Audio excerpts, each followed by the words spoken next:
In the year 407, the Emperor Constantine III led the last few Roman troops from these islands. The empire that had constructed this remarkable wall had crumbled in Britain.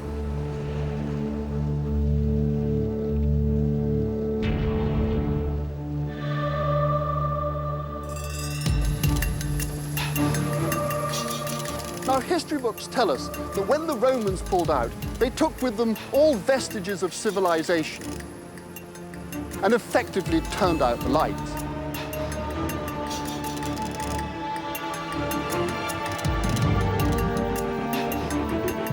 The country then plunged into centuries of cultural and economic chaos, known as the Dark Ages. Now, all of this would be fine were it not complete rubbish.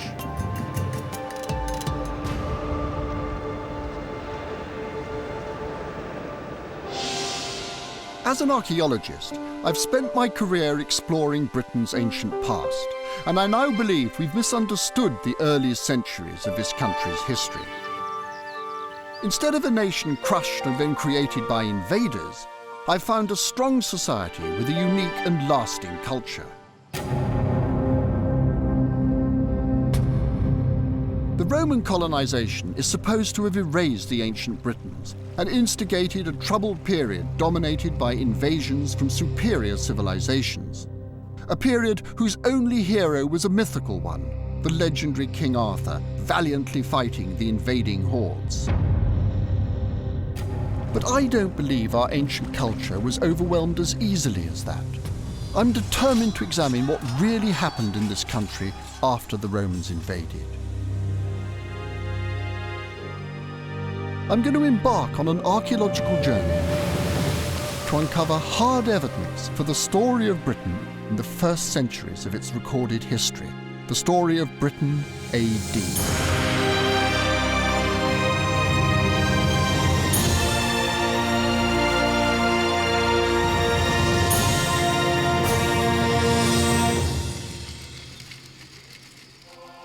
Using the latest archaeological research, I'm going to tell the real story of Britain from the perspective of the men and women who lived on this island during this period. And I'm going to start with the first chapter of Britain A.D., the Roman occupation of Britain. This peaceful corner of Somerset is the site of one of Britain's earliest and bloodiest battles, and is evidence for the crushing of our ancestors in the early years of Britain A.D. For hundreds of years before the Roman conquest, this dramatic hill fort was a religious centre for the ancient Britons. When the Roman conquerors arrived, the people up here were ready for them. The banks on the side of the hill are the remains of ramparts that would have stood 5 meters high.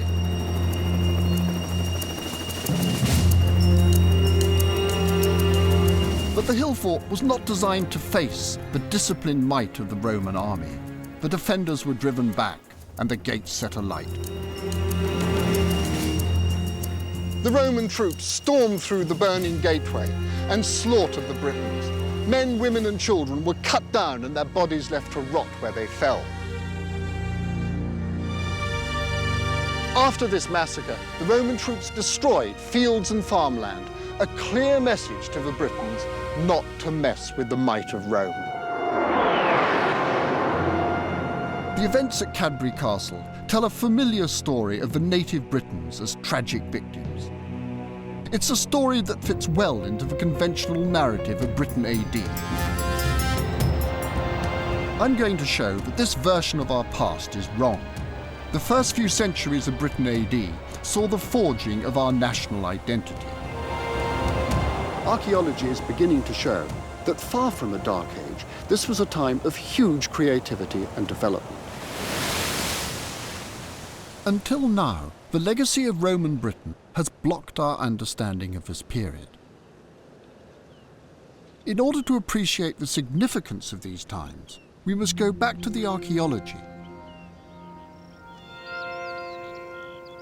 The archaeologists who excavated here at Cadbury Castle didn't only find evidence of a Roman massacre.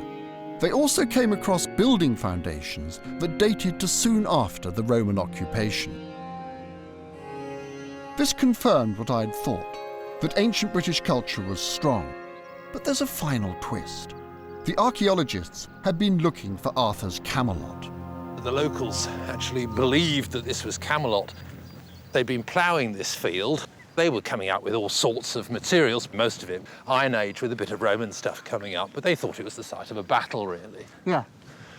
And then relatively small-scale excavation comes across massive refurbishment of the fortifications in roughly the right period, comes across a timber-framed hall in the middle with loads and loads of Mediterranean-type pottery scattered about.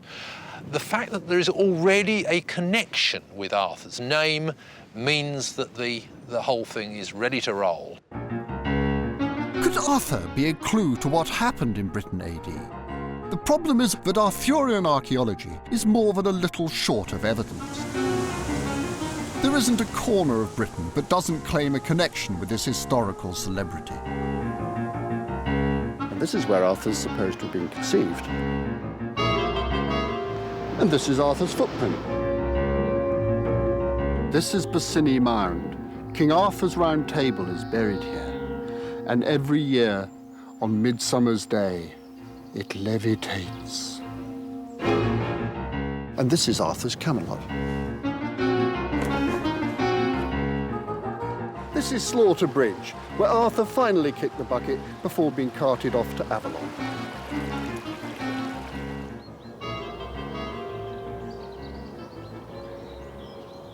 As an archaeologist, I've always been rather skeptical of the Arthurian industry.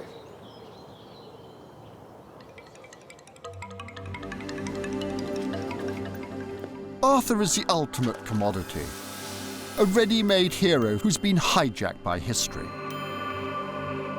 And in this dramatic visitor attraction high in the Shropshire countryside, there's a complete Arthurian package. There's a deep lake with a legend of a sword Excalibur, and I'm standing in Arthur's grotto, where someone claims they found the Holy Grail. There was even a stone with a sword in it until somebody nicked the sword. Arthur encapsulates so many good qualities that we really want to identify with. Arthur's the great warrior figure, and he'll come back to save us when the nation is in its greatest peril. And that sort of story has an enormous attraction.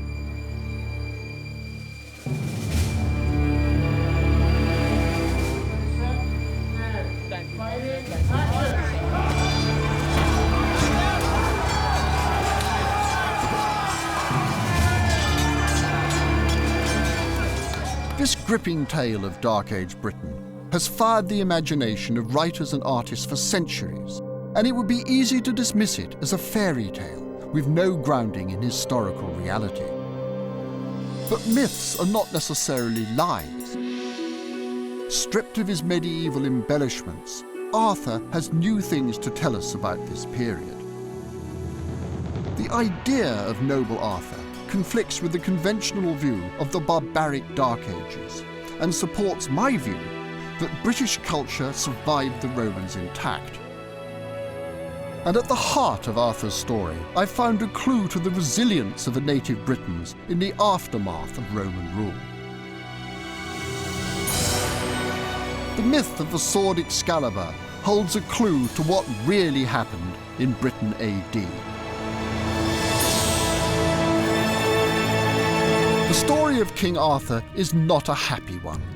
The tale involves an illegitimate boy who is raised by a magician called Merlin. The boy becomes king and assembles a loyal following of 12 men known as the Knights of the Round Table. King Arthur and his knights fight many gallant battles, but eventually Arthur is killed.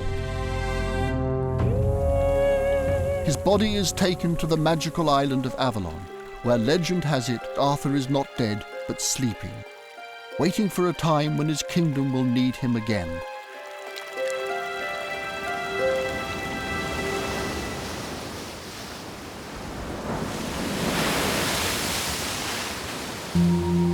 Throughout the many different versions of this story, there is a potent image that comes back again and again. Swords play a central role in the Arthurian legends. He learns that he is to be king of Britain when he miraculously withdraws a sword from a stone. At the end of his life, his magical sword Excalibur is returned to a goddess in a lake. As a prehistorian, these stories sent a shiver of recognition down my spine. The image of Arthur pulling his sword out of a stone was an eerie reminder of the ancient practice of casting bronze. I have witnessed this process. The orange glowing sword is actually pulled from a stone mold.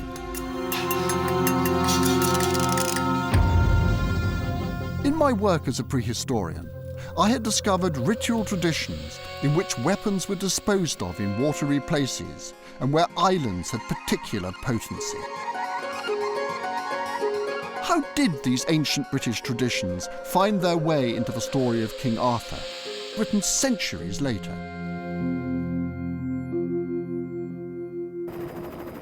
The answer lies just north of the Fens in a region known as the Witham Valley.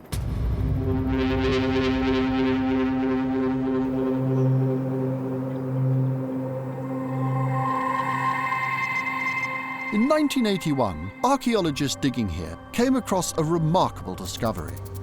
Just under the surface of the fen, a series of upright posts and horizontal timbers were uncovered. They form part of a raised causeway constructed over 2,000 years ago. At either side of this causeway, archaeologists found dozens of pieces of ancient weaponry, including a large number of swords and spears. And this was not the first time that such objects had been found here.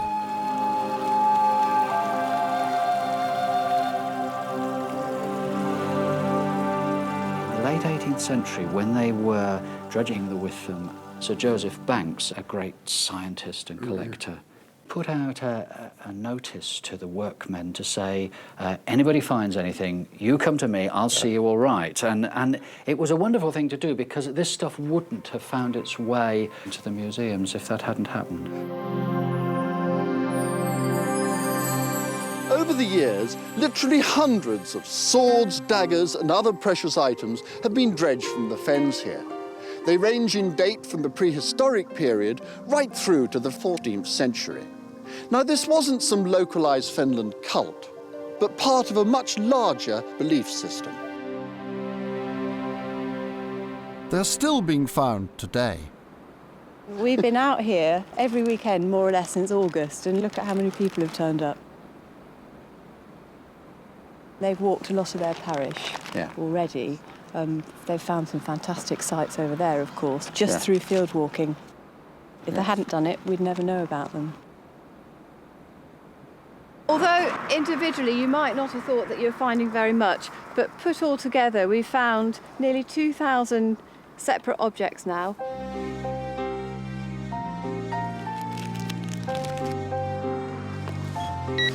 And that's an Iron Age axe, part of the shaft still there. Again, you so rarely see them. 1858. That's a Viking axe and a made for splitting heads. This extraordinary, complete Iron Age spear shaft. It's the longest in Europe. Medieval iron swords. A masterpiece. The Witham shield's not really useful as a shield. As with much of this, it's a ritual piece. Although we find weapons, we're finding tools as well. The great and the good and the everyday people, I think, coming together in this activity. It wasn't until recently that archaeologists began to notice a pattern in the location of these objects. Throughout the valley there are these slightly higher sandbanks and ridges. These were the remains of ancient causeways, which once formed part of this extraordinary landscape.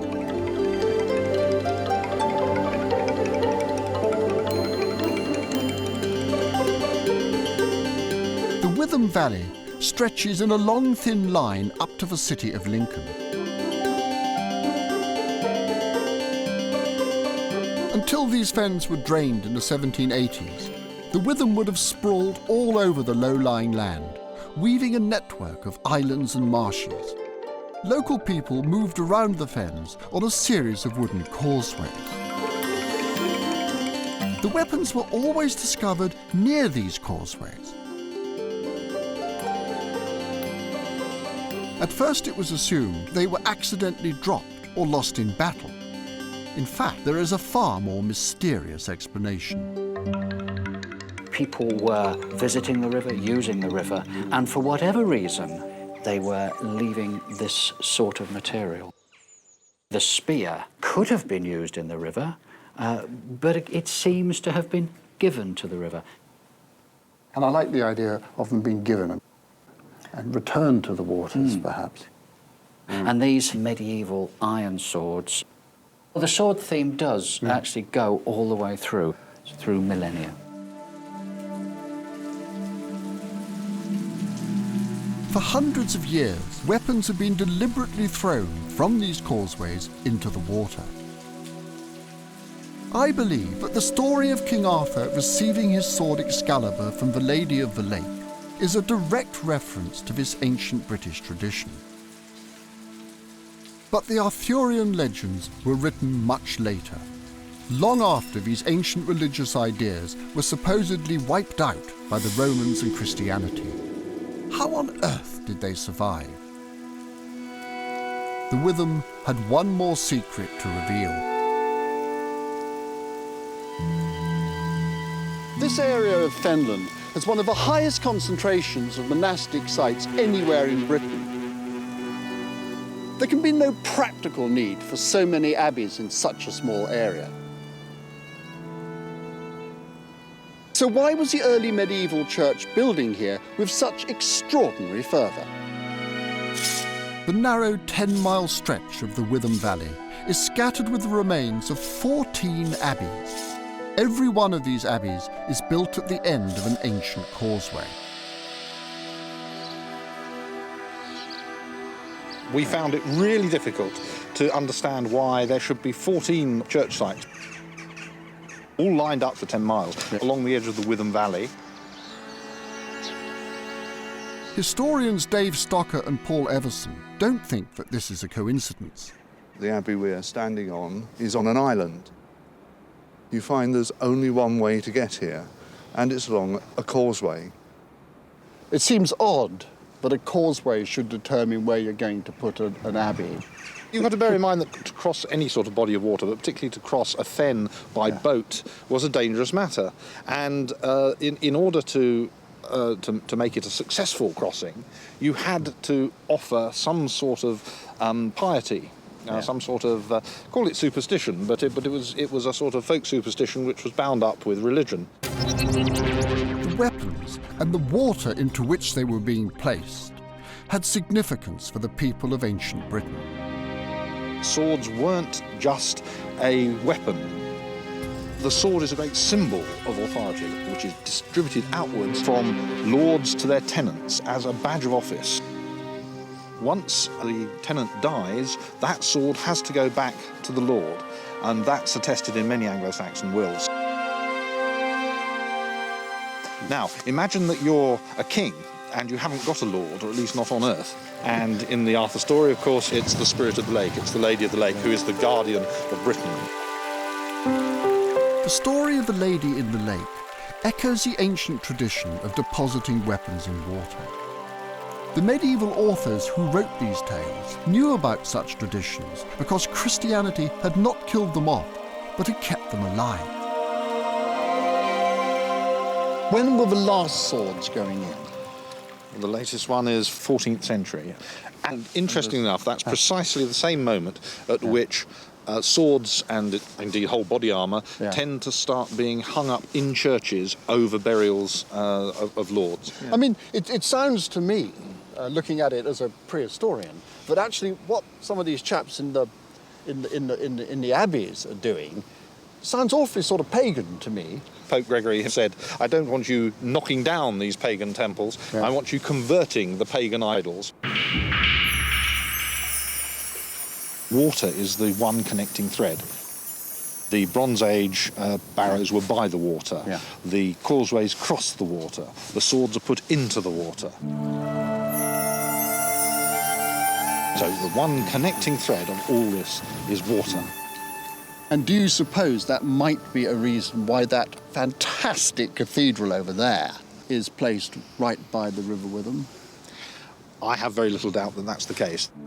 The first name for Lincoln is Indo-Colne, city by the pool. Nicor is what the Normans tended to call the place. And the word Nicor means water spirit.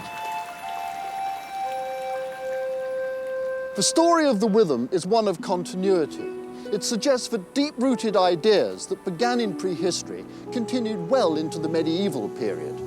This clashes with what I learnt at school, where the first 1,000 years of British history were a series of massive invasions. Indeed, the first of these, the Roman invasion, may not have been a forced invasion at all.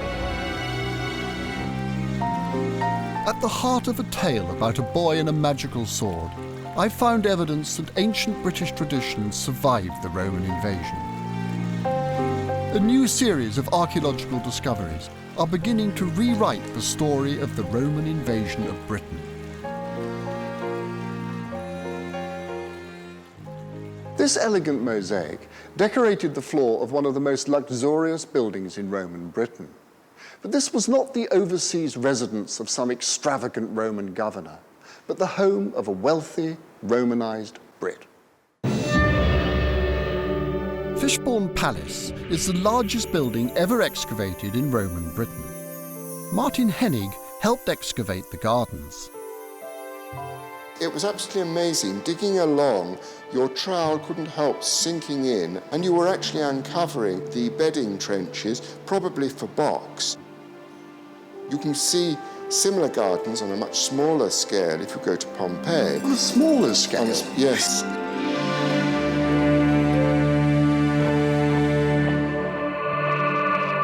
What you've got here is something that's equivalent to the palaces of the greatest Roman aristocrats. Fishbourne covers a larger area than Buckingham Palace. 160 stone columns support the roof, which is constructed from 100 tons of imported Italian tiles. Corridors surround over 100 rooms, some of which are decorated with elaborate mosaics. When Fishbourne was discovered, it was assumed that this was a palace of a Roman governor, a symbol of the imperial regime that had been forced on Britain. But during excavations, archaeologists came across a gold signet ring with an unusual inscription, the seal of Tiberius Claudius Catuarus. The ring belonged to a wealthy Briton. But what was it doing at Fishbourne? To understand why a Briton might be living in a Roman palace, we must look again at the events leading up to the invasion of AD 43. Maybe because we haven't been invaded since 1066, we British have a simplistic attitude towards invasions. We see them as being inevitably oppressive. So we imagine that when the Romans arrived, they wiped out British culture and customs. But in actual fact, it wasn't a straightforward process of colonization.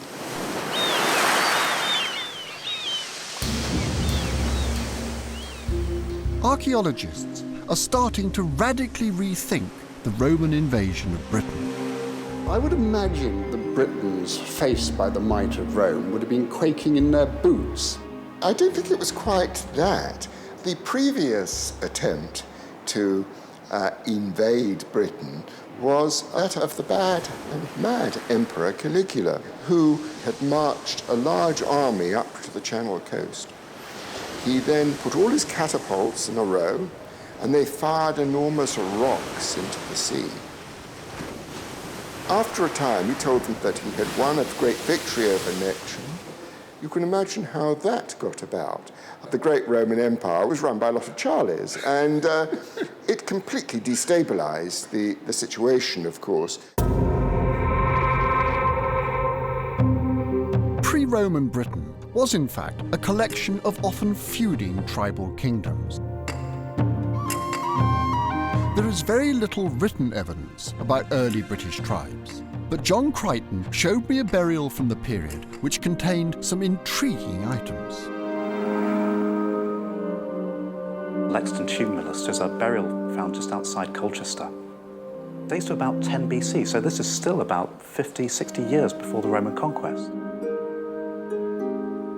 Containers of Roman wine, small little Cupid, bronze work coming in from the Italian world. This stuff just isn't being produced in Britain at all. Here's a small little medallion of the Roman emperor, the Emperor Augustus. So a really nice personal gift from the emperor.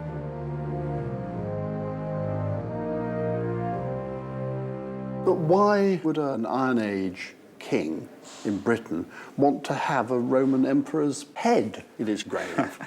They're associating themselves with Rome. It's like all the satellite states around the Soviet Union or the influence America had in Central America. Big, powerful empires have very, very close relations with all the states around them. Certain tribal leaders in Britain had been friendly with Rome for decades before the invasion. Their coins reflect the glory of the empire. Coinage is never politically neutral. It's always saying something, it's always meaning something. It has its own native style to start with. But then, around about the time of this kind of burial, we start finding classical imagery appearing on the coins. So they would have been familiar with classical literature? Certainly the upper tier, yes. And that can't be a coincidence. The kings in Britain are very tightly bound in with the power politics in Rome. We see them adopting the same imagery, again showing their affiliation to the New World Order. There was one British king known as Vereker, who was on particularly good terms with Rome. His tribe was the Atrebates. In the most complete version of the Roman invasion, the historian Cassius Dio describes Vereker inviting the Roman troops in. A certain Vereker had persuaded the Emperor Claudius to send a force to Britain, led by the distinguished Senator Plautius. This wasn't a subservient relationship. Vereker would help the Romans if he was able to do so, and that they would help him if need be. In AD 43, the need did arise when Vereker's kingdom was invaded. The Atrebates had been effectively under military occupation by tribes from the north. That rather implies that, to people down here at least, the Romans weren't that unwelcome. The Romans arrived as liberators. This is a revolutionary idea, but can it be supported by archaeology? Cassius Dio on the invasion. On the way across, they were first discouraged, but they recovered when they saw a flash of light cross the sky from east to west, the direction they were traveling.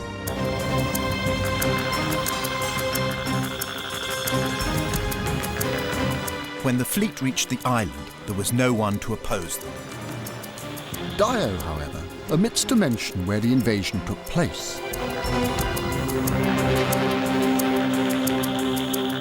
Why was I taught as a student that the Romans landed in large numbers on the Kentish shore at Richborough? There had been excavations at Richborough which certainly discovered some early military evidence. They looked at the 3rd century account and added topographical details so that a battle on the Medway became almost a historical fact, though actually the River Medway is nowhere mentioned. So archaeologists invented it? Yes, it's a total invention. If the Romans didn't arrive at Richborough, where did they land? There is another possible site for the Roman invasion. Chichester Harbour, slap bang in the middle of Vereker's territory. This is a fairly typical tidal creek. What makes it special? It's nice and sheltered, a wonderful natural harbour, which would have allowed large numbers of men to be disembarked. Yes. If you had a Roman invasion arriving here, what sort of number of boats? Perhaps 200 or 300. Yeah. So a large number of boats that would need to be manoeuvred.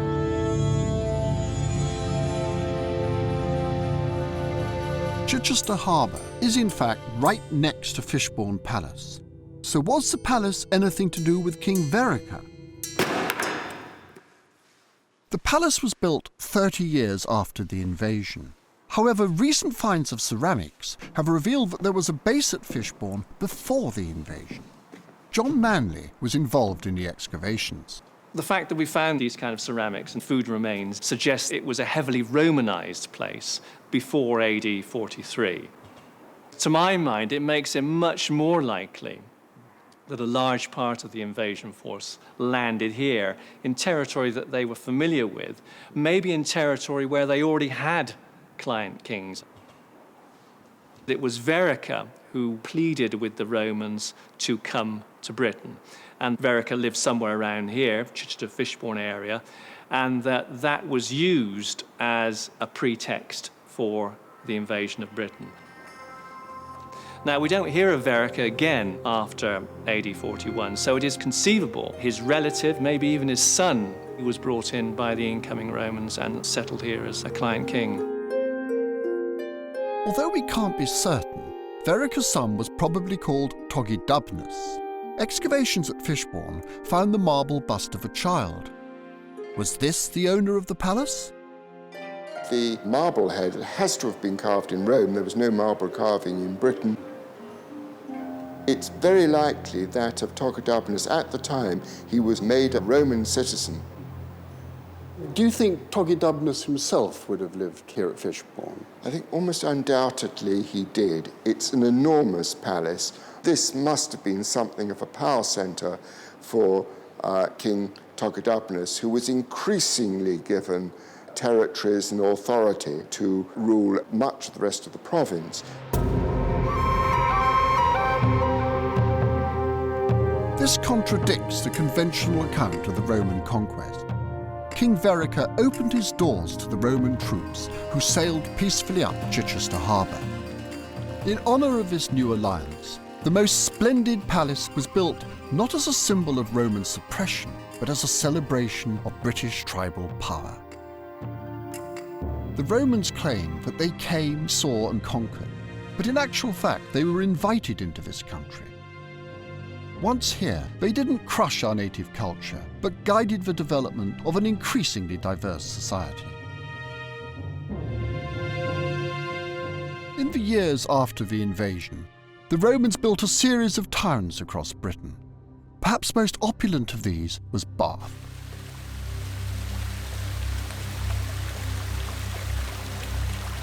The buildings here typify the elegance and the glory of the Roman Empire. The town was built on the site of an ancient spring, which had been a religious site for thousands of years. It's a great natural phenomenon. 250,000 gallons of water a day just pours out of the ground. It's hot, it's 40-odd degrees centigrade.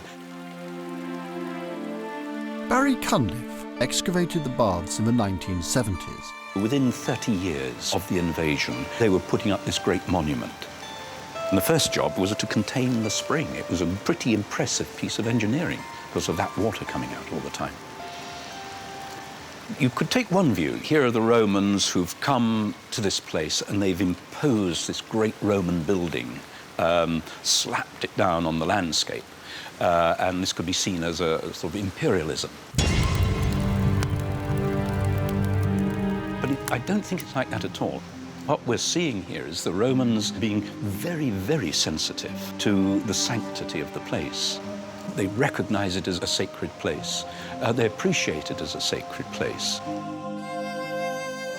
Although the buildings are Roman and the sculptures look Roman, the iconography, I think, is hinting at something that goes right back into the Iron Age. When we excavated in the temple precinct, we were able to work out there was a real order about it. Facing east with the great Gorgon's head was the temple front itself. And then on either side, there were two sculptured facades with pediments. On the north side, the pediment had the goddess Luna in it, who was shown riding her chariot across the night sky. On the southern side was a pediment with a god of the sun, Sol, with a spiky crown. So you've got a sort of sense of north, cold, south hot, the south side presiding over the hot spring.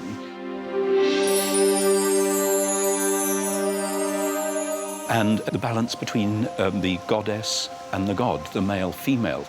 This encapsulates a much earlier belief. So the Romans are, if you like, taking over the sacred geography of the place and are monumentalizing that.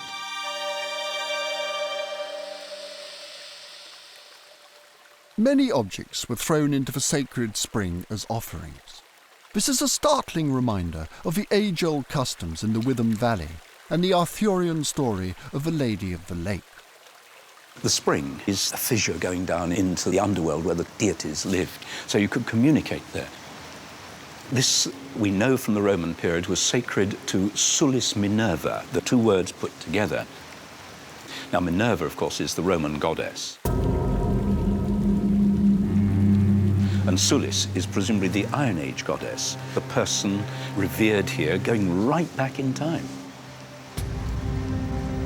The earliest occupation is Mesolithic, going back to 7000 BC. People will always have revered it. You can imagine what it would have looked like at the time of the Roman conquest. The water brings up iron oxide, and that would have spread red crusts around on this black mud. And it must have looked almost as though the ground was bleeding. The construction of these baths is a magnificent feat of engineering for which the Romans are quite rightly admired. Although they gave us magnificent buildings and luxurious baths, I do not believe that the Romans fundamentally changed this country's soul. Through the years of Roman occupation, Britain developed a unique ability to absorb foreign influences without losing its own identity.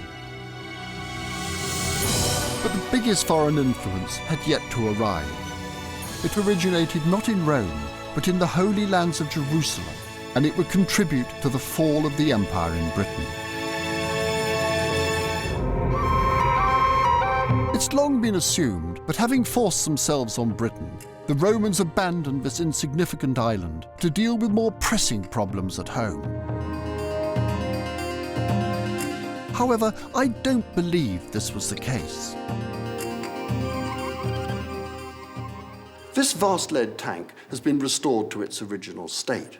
But when I first saw it, I was crammed at the bottom of a Roman well, and the tank lay there like a crumpled milk carton. I remember thinking, why on earth didn't they melt it down and reuse this valuable lead? Why dispose of it in this deliberate fashion? What was so special about this tank? The tank is decorated with a symbol which combines the Greek letters chi and rho, which is a sign of very early Christian worship. This is Constantine the Great. Near this spot in July 306, he was made Emperor of Rome. He later went on to make Christianity the official religion of the Roman Empire. It was a time of immense political change that foreshadowed the ultimate collapse of the Roman Empire in the West. By encouraging Christianity in Britain, Constantine gave his subjects something that would become more powerful than Rome itself. Constantine's conversion came towards the end of the Roman occupation of Britain, by which time the structure of society had begun to change. During the late 3rd century and on into the 4th, the super rich stopped spending their money on public buildings for the benefit of the population in general. They spent it on themselves. The big money moves out of the towns. It's a pattern we've seen in our own time. Wealthy people tend to take their money out to their country estates.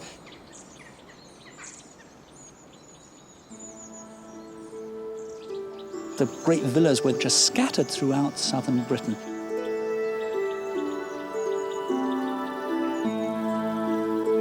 There we have these people right out on the fringe of the Roman world, aping a classical world from hundreds of years ago. These people were sticking references to classical mythology and classical literature on the floors in their houses. These mosaics hold a key to the way in which beliefs in Britain changed. Chedworth Villa in Gloucestershire was one of the richest of these country houses. Phil Bethel showed me around. This was one of probably the top 10 richest, most opulent houses in the whole of Britain in the 4th century.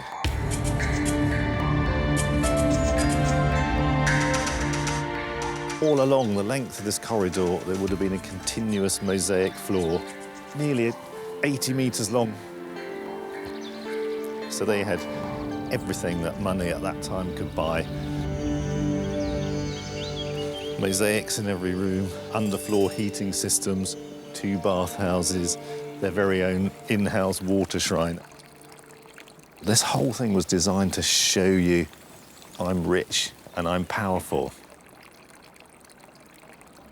So this was actually a little temple, and here was actually part of their daily religion where they'd worship in time-honoured fashion, going back to the Celtic origins of the Romano-British religion, but they'd worship the spirit of the spring. They seem to have almost recreated a bit of their earlier cultural history.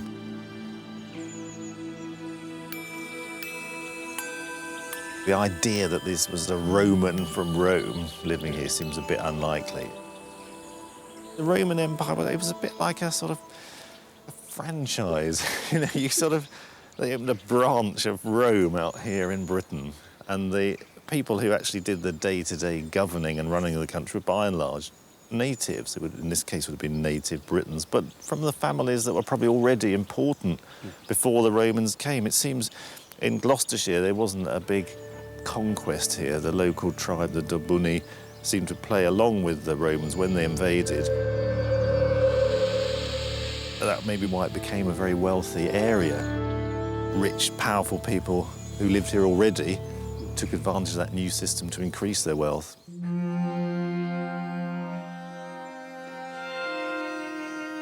Some of the mosaics that covered the floor of Chedworth Villa have been destroyed. But many British mosaics have been preserved in architectural drawings. From a society who didn't leave many written records, these mosaics are a unique insight into the complex minds of the Romano Brits and the beliefs that changed their world. Some of these mosaics contain a strange mixture of Christian and pagan symbols, which have long been dismissed as clumsy mistakes. But in actual fact, these images are connected to the mystery of a lead tank. I think that we ought to look at mosaic pavements in much the same way one would look at stained glass windows in churches. When you go to Chartres and look at the glorious stained glass windows in a Gothic church, each image up there says something. We have to see this as being a literate society, a learned society, elite members of society with quite a lot of time on their hands, who were interested in reading the classics and the literature, and they are trying to make sense of the world they live in. At Lullingston Roman Villa, the discovery of a converted chapel was evidence that Christianity had been practiced here.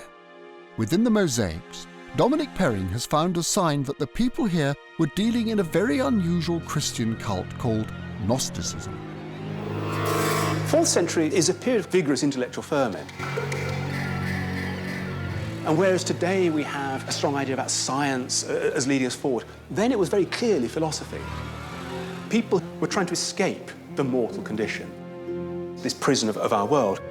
To escape, it was about knowing the secrets. It was about knowing how to move into a higher plane of existence.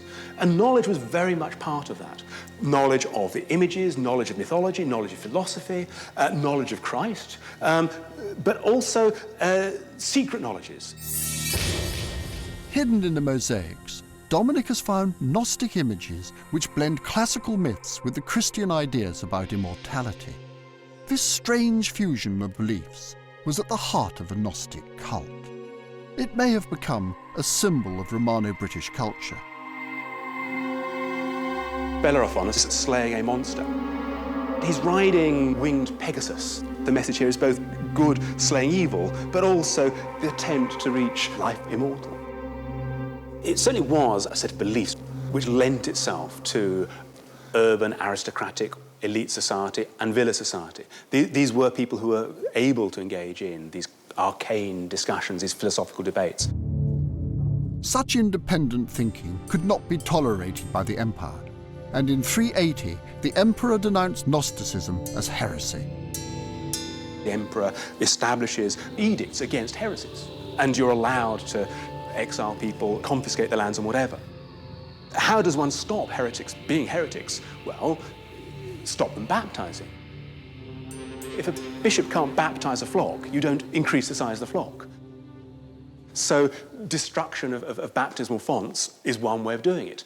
We've got archaeological evidence of damaged lead tanks, some of which quite clearly were used for baptism, which are being cut into pieces and thrown down wells. The crumpled baptism tank that I had seen was just one of many Christian items which had been deliberately destroyed or buried in this area.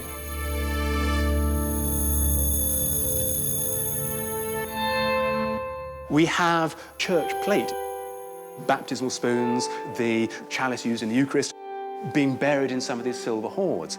People are decommissioning these items. Whoever buried this collection of precious silver must have felt anger and resentment, because their property, their beliefs, their very identity were under attack. By the time this treasure was buried, Rome had lost the hearts and minds of the native Britons. Having invited the Romans in, absorbed and digested the rich and various influences of a classical world, Britain turned its back on Rome and looked to an independent future.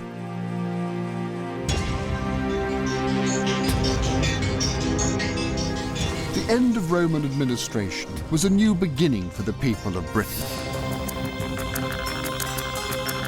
3.5 centuries after the Romans destroyed it, the magnificent hill fort of South Cadbury was reoccupied.